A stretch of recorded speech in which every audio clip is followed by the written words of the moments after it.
TV mother Agnes Moorhead took in a foster child, Sean, in 1952. She doted on him, but when she died, one line in her will revealed the twisted truth.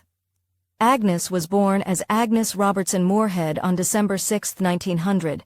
Her parents were Presbyterian clergyman John Henderson Moorhead and singer Mary Moorhead.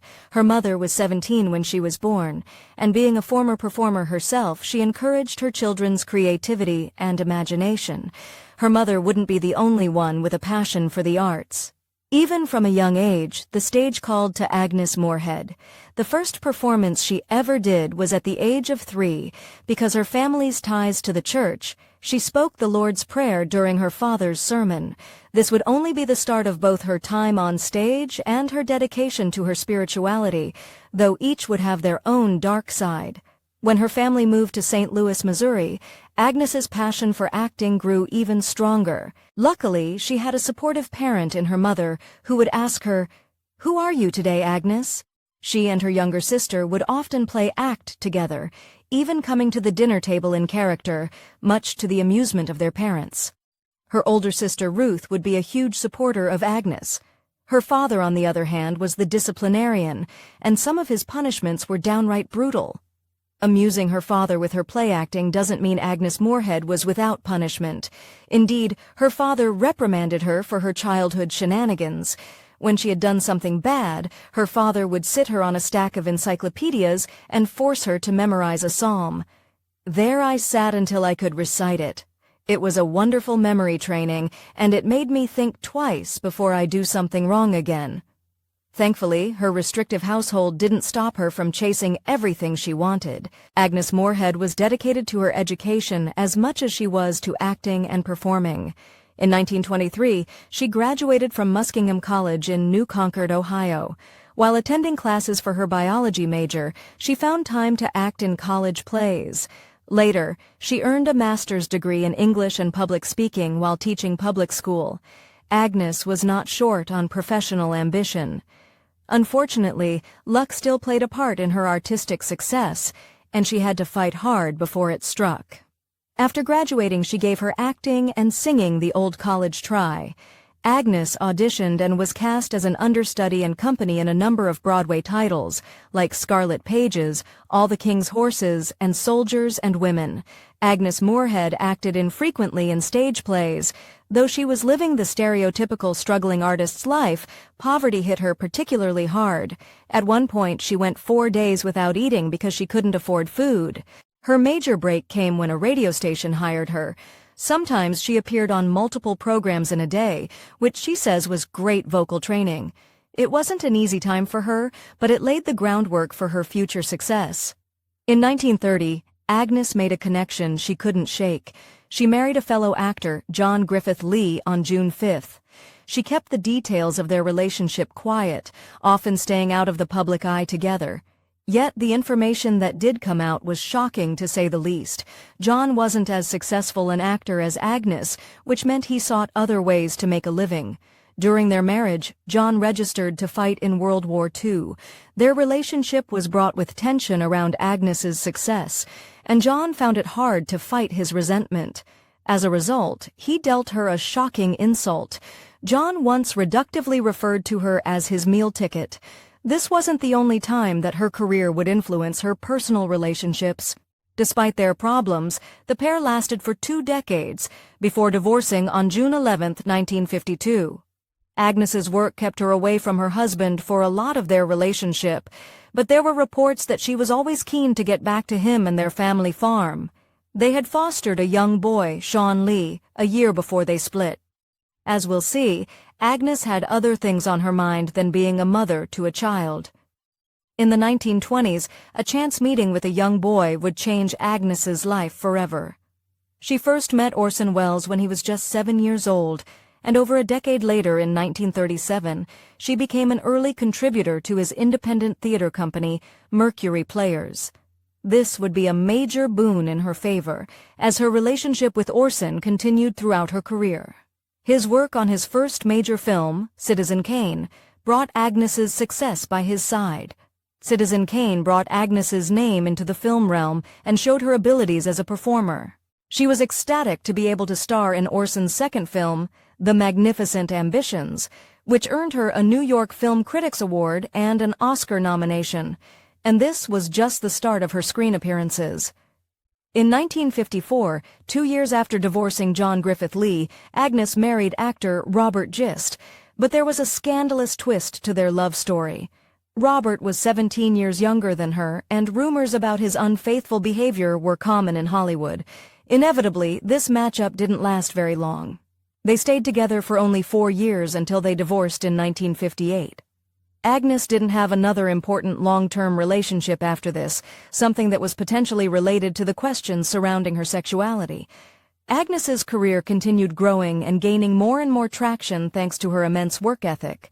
She starred in several different productions and played side characters in others, and through the 50s and 60s, she made many film appearances. One of the films she was in was called The Conqueror, and being on set would have dire consequences for everyone present.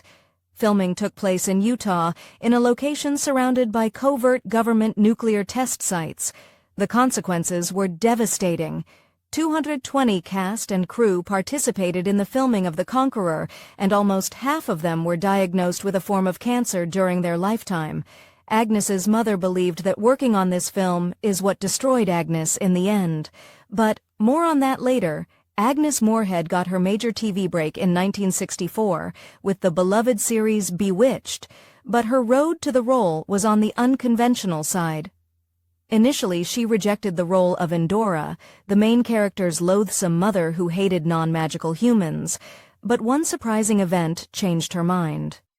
After rejecting the role of Endora, Agnes thought that was the end of the story regarding Bewitched, but a chance encounter with the lead, Elizabeth Montgomery, brought doubt to her mind. They ran into each other at a department store, and Elizabeth asked Agnes in person if she would join the cast. Even if Agnes might have lived to regret it, who could say no to that sort of personalized invitation? Agnes signed up for what she expected to be a short-lived project and assumed that the series wouldn't last longer than 1 season. Well, she was in for a surprise. The series was on the air for almost a decade. Her character, Endora, was what launched her fully into the mainstream, with her name and face appearing in 8 of every 12 episodes, but she had some surprising thoughts on the series. Agnes Moorhead thought very little of Bewitched. She didn't like playing a witch, and she thought the writing was trite, calling the scripts hack. Not only that, but she felt the success of the show entangled her irreparably with the role of Endora. Once she had said yes to the role, there was no more backing out after the first episode aired. Even after being awarded 6 Emmys, Agnes wasn't content with her career being reduced to one breakout role, especially since people started to recognize her as a witch. I've been in movies and played theater from coast to coast, so I was quite well known before Bewitched, and I don't want to be identified as the witch. Her stance on the series wouldn't change until her last moments. Her relationship with the other lead actors in the series were polar opposites. With Elizabeth Montgomery, who played Endora's daughter, the relationship was lovely, and Agnes even said she was fond of her. But with Dick York, who played Endora's son-in-law, there was obvious tension. He even went so far as to call Agnes a tough old bird, and that wasn't the only contentious part of her professional conduct. One part of Agnes's life that was heavily commented on in her career was her sexuality. The studios she worked for maintained a pristine image of her, depicting her as an ideal mother and wife. But despite this, there was still a lot of curiosity about her preferences. Rumors eventually spread that she was a lesbian, and they didn't stop there. Paul Lynde, a fellow actor on Bewitched, seemed to know a lot about Agnes's relationships, and he made an utterly shocking claim. He said that Agnes and Debbie Reynolds were in a romantic relationship, which Debbie would later deny. But there was an interesting turn of events that led to even more suspicion around Agnes and Debbie's relationship. Debbie's ex-husband, Eddie Fisher, said he was going to write about her and Agnes's friendship in the autobiography he was working on. The argument stands that if the women's relationship was merely platonic, there wouldn't be anything to worry about. But Debbie pressured him with legal action should he expose the details of their relationship. That wasn't the only evidence for Agnes's supposed lesbianism. According to Paul, Agnes Moorhead had many intimate lady friends in her early career, before she became a bit puritanical in how she behaved. Supposedly it was a well-kept secret by the industry. Not only that, but Paul alleges that she made a very surprising claim during a fight with one of her husbands. Apparently, after catching her husband cheating on her, Agnes yelled at him and said if he could mingle with women outside of their relationship, she could too. Rumors from Paul are difficult to substantiate, though, as he was known to spread gossip and unfounded rumors. Strangely, many of his comments hold a lot of water. When writer Bose Hadley questioned Agnes about her sexuality in 1973, she was very coy and evasive in her answers. Bose grouped her alongside many other actors who had participated in non-heterosexual relationships, and her response was, "Yes, you'd love to put me in their excellent company, even if I don't belong in the same category." In some cases, denying or evading the truth can be even more telling than a confession. Remember her foster son, Sean? Partway through filming for Bewitched, Sean finished high school. Sean left home as soon as he graduated. His goal was to experience life out of his foster mother's smothering embrace and away from her restrictive rules. There was so much of the world for him to see, and so many ways of life he could explore. Unfortunately, none of them included Agnes Moorhead, and his decision had a chilling finality to it. When he left, that was the last time she ever saw her foster son, even during one of the most important moments of her life. By the time Bewitched wrapped, Agnes's health was worsening, but that didn't stop her from working hard, putting out several films, and going on a Broadway tour. She even took a stab at voice acting and voiced Goose in Charlotte's Web. Little did she know these would be some of her final years in the acting scene. It was 1973 when Agnes's health took a turn for the worse. At the time, she was working on the Broadway adaptation of Gigi, in which she played Aunt Alicia. Acting in musicals is physically demanding, and she participated in several musical numbers. Then she became very sick, to the point where they had to replace her in the production. Agnes tried hard to work through the illness, but this sickness wasn't something she could easily recover from, regardless of how hard she tried to fend it off. That's when she got a devastating diagnosis. Agnes was suffering from uterine cancer that had spread to her lungs.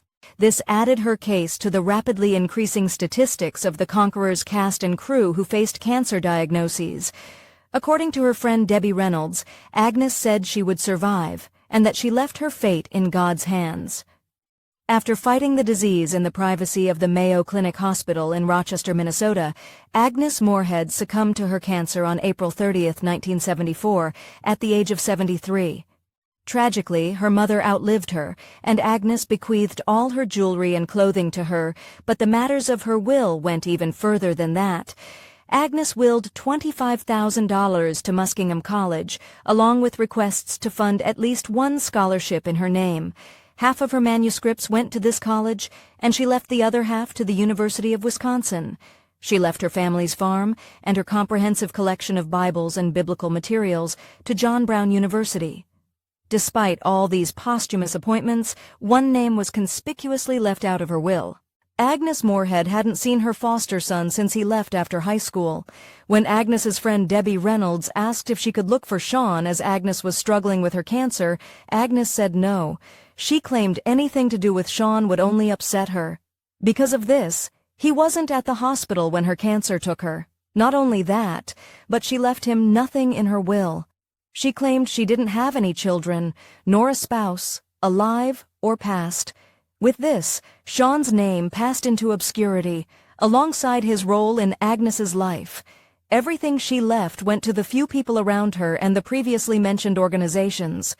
Agnes's friends had many kind things to say about the actress, though some acknowledged her occasional difficult nature. Regarding her relationship with Sean, Lucille Ball said she tried to be a good mother to her adopted son, but she could be too stifling as a parent. Despite this, Agnes continued to express a sort of mentorship role to those around her. Agnes's early life followed her throughout her career. One of these things was her love for teaching, particularly regarding helping young actors hone their craft. According to her friend, producer Paul Gregory, she ran a school for many years out of her home teaching drama. Once a teacher, always a teacher. She will forever be known as Endora from the beloved series Bewitched, regardless of how she felt about being known as a witch. The role has immortalized her entire filmography and brought her name to new generations of audiences. Though she has been lost, she has not been forgotten. If you enjoyed this Factor 8 video, give it a thumbs up and subscribe for more incredible stories. Want to say in who we cover next? Join our membership program through the link in the description for exclusive perks. Your support means everything to us. Thanks for watching, and we'll see you in the next one.